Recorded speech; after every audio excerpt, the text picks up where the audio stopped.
programa Conversando Direito está de volta, falando sobre dívidas e cobranças, o que pode e o que não pode o credor e o devedor fazerem.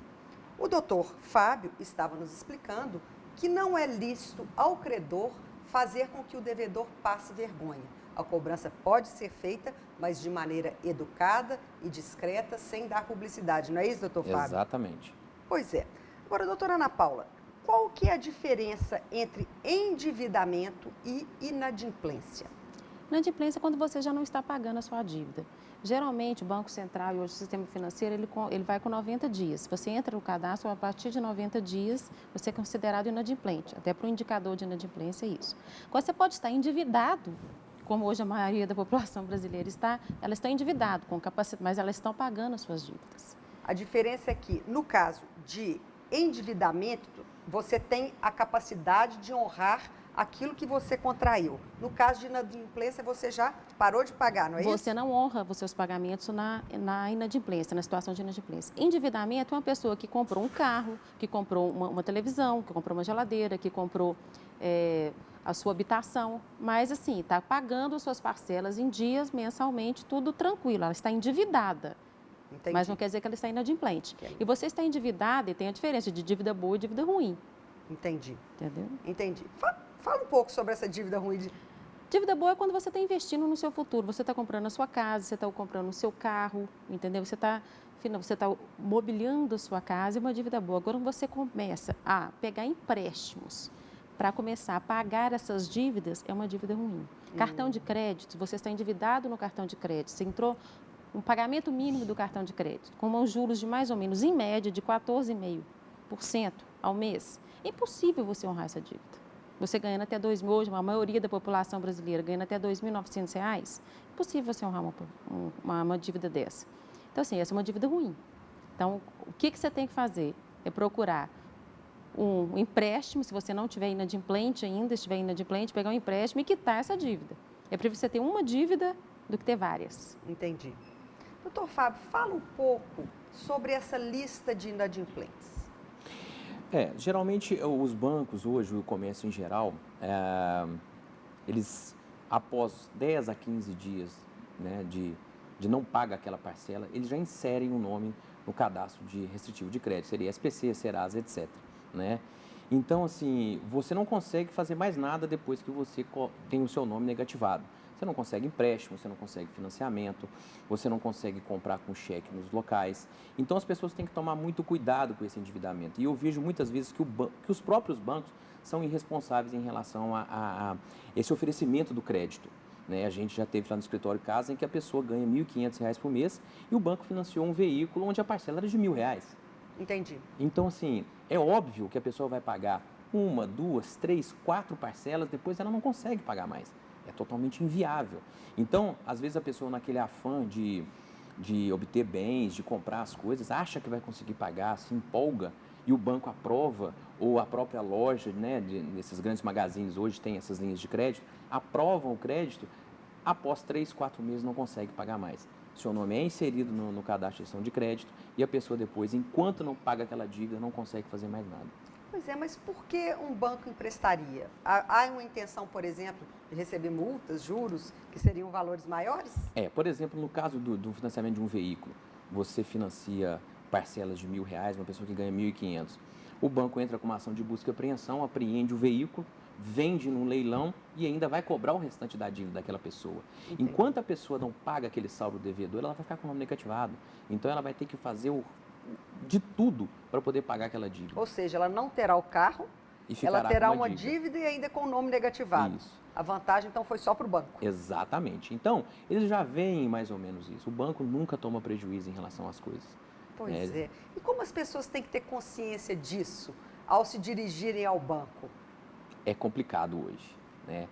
Muitas pessoas chegam lá no escritório e falam, eu estava tão empolgado no dia e o banco aprovou meu crédito, eu achei que nem fosse aprovar e tal, mas agora eu não estou conseguindo pagar, estou com 3 em atraso. Então, se a pessoa vendeu o veículo, ela não consegue pagar a dívida.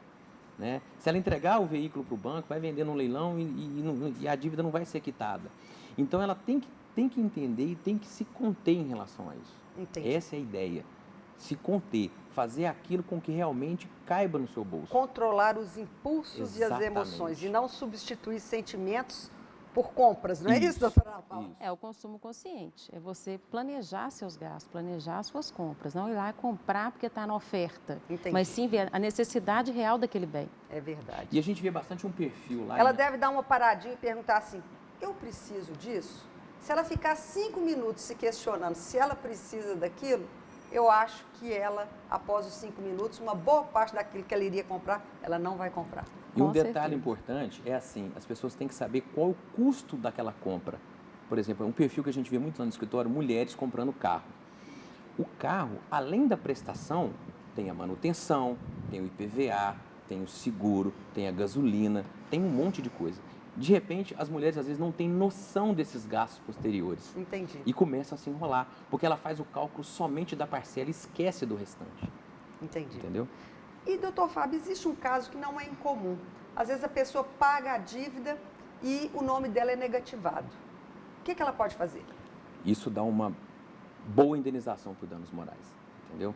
Isso acontece muito, principalmente em empresas de telefonia, esses grandes magazines. A gente tem várias situações onde o cliente, às vezes, principalmente quando paga com atraso, né, a sua dívida está paga e eles não tiram o seu nome do SPC dentro do prazo, fica, às vezes, meses e meses, você ligando o 0800 e pedindo para dar baixa. Então, assim, procure um profissional da área para entrar com uma ação de indenização e retirada desse nome do SPC, né? Entendi. Porque as empresas só aprendem à medida que são punidas pelo judiciário. Entendi. Doutora Ana Paula, como nós conversamos aqui, as pessoas às vezes ficam entusiasmadas, né? Têm aprovação do seu crédito no banco, fazem compras sem ter condições de honrá-las. E às vezes também no cheque especial, no cartão, que está tão fácil ali, dentro da bolsa, abre, tira. Como fazer para que essas pessoas saibam usar essas ferramentas que são úteis, que são boas, mas que precisam ter um olhar de águia antes de serem utilizadas pelo consumidor? Não, cheque especial não é bom. Você só pode usar o cheque especial se você tiver, não tem onde você tirar recurso de jeito nenhum. Porque hoje, a maioria dos consumidores vê aquele cheque especial como extensão da sua renda. Só que ele esquece que tem uns juros embutidos ali altíssimos. Então, assim, esquecer, só numa emergência mesmo, assim, usar pouco. Cartão de crédito tem um só, você não precisa mais de um cartão de crédito. E um limite baixo, não um limite acima da sua renda. Hoje, a maioria das pessoas ela tem 5 cartões de crédito e vão comprando aleatoriamente em vários cartões. Só que ela esquece que ela tem outras prestações, ela tem outras dívidas para pagar, ela tem seu custo de vida fixo para pagar. Então, ela não consegue honrar isso. Ou seja, tesoura, cortar o cartão, deixar um só na bolsa. E dá preferência, gente, ao pagamento à vista. Se você pode pagar à vista aquele bem, a não ser que você tenha a sua renda aplicada e com juros você consiga pagar essa parcela, é uma ótima opção. Mas hoje, geralmente, a poupança não cobre isso. Hoje, a maioria da população investe em poupança. E pagando à vista, você pode, inclusive, negociar desconto, não é Com isso? certeza. Então, a melhor forma de pagamento hoje é o à vista. Não é, pode ser no dinheiro ou no cartão de débito, mas é o à vista. Entendi. Doutor Fábio, digamos que há alguém nos assistindo que, infelizmente, está cheio de dívida e quer sair dessa situação. Eu gostaria que o senhor e depois a doutora Ana Paula orientassem essa pessoa, qual o primeiro passo que ela deve dar para regularizar a sua situação.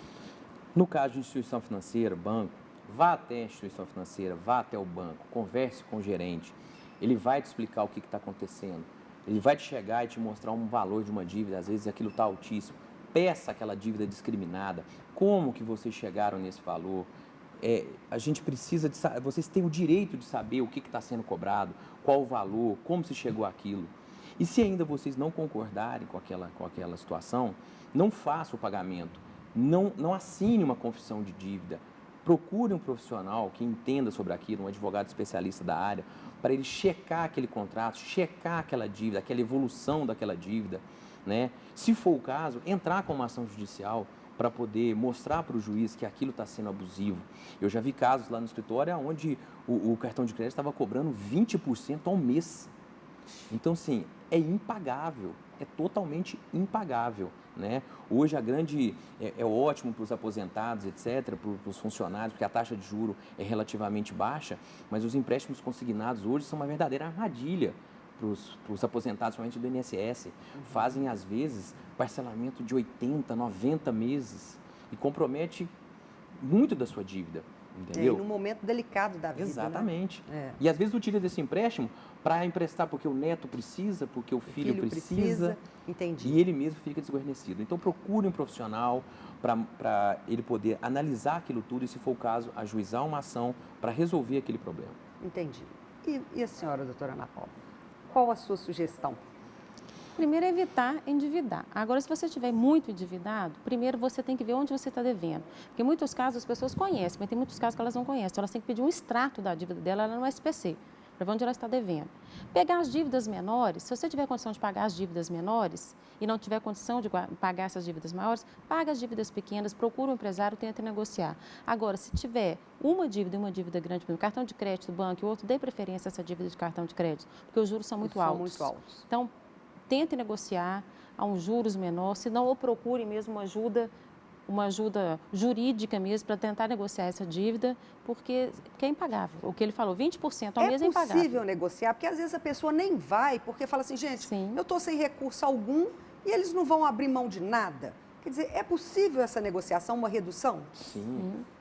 Nós já conseguimos lá situações de negociação onde a pessoa devia 30, 35 mil reais em cartão de crédito e houve uma negociação onde a pessoa pagou R$1.000, entendeu? Porque os juros embutido nisso é imenso, é gigantesco. E muitas pessoas pagam esses juros absurdos.